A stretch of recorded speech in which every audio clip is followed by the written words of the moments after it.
Hello and welcome back. Hot chocolate or cocoa is one of the most popular things to have around winter. This is why we thought this was the perfect time to show you how to improve your hot chocolate. This recipe would taste just as good as you would find at any Christmas market.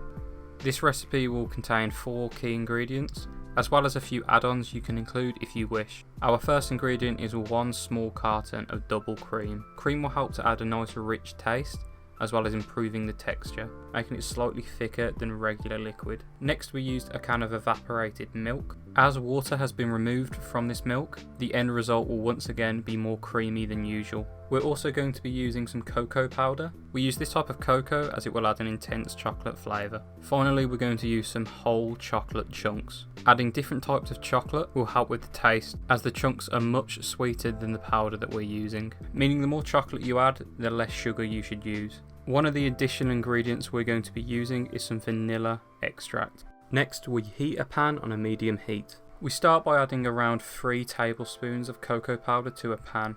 This is going to make enough for 2 large portions or 3 small portions. We're then going to add a small amount of condensed milk to the pan before whisking, and keep whisking until it looks like brownie batter. The reason why we do this is to hydrate all of the cocoa and also to remove any large lumps of powder that haven't been broken up.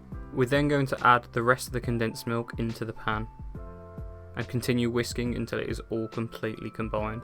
It will come together very quickly and almost instantly look like hot chocolate that is ready to drink. Constantly whisking to ensure there is nothing stuck on the bottom of the pan. At this point, we're then going to add all of our cream while continuing to whisk. Once the cream and milk have been combined, we're going to add our chocolate chunks while continuing to whisk to make sure it all melts properly. Once the chocolate is melted, you are done. However, I would make sure that you taste it before serving it to anyone to make sure the sweetness level is right for you. This is also the time where we added in our additional ingredients such as the vanilla extract as well as a pinch of ginger. I normally add sugar in when in the mug, as I know that me and my family like different levels of sweetness. We're then going to pour into separate mugs, top with some cream and some cocoa powder, as well as some marshmallows. And there you have a very quick and easy recipe to make hot chocolate at home that is miles better than anything you can buy from a supermarket or a cafe. And once you start making it, this can very easily become a regular occurrence, as it has for me. Please like, comment and subscribe, and if you make this or any of our other recipes, feel free to send us a photo on Instagram, as some of you already have, and our social media handles are in the description below.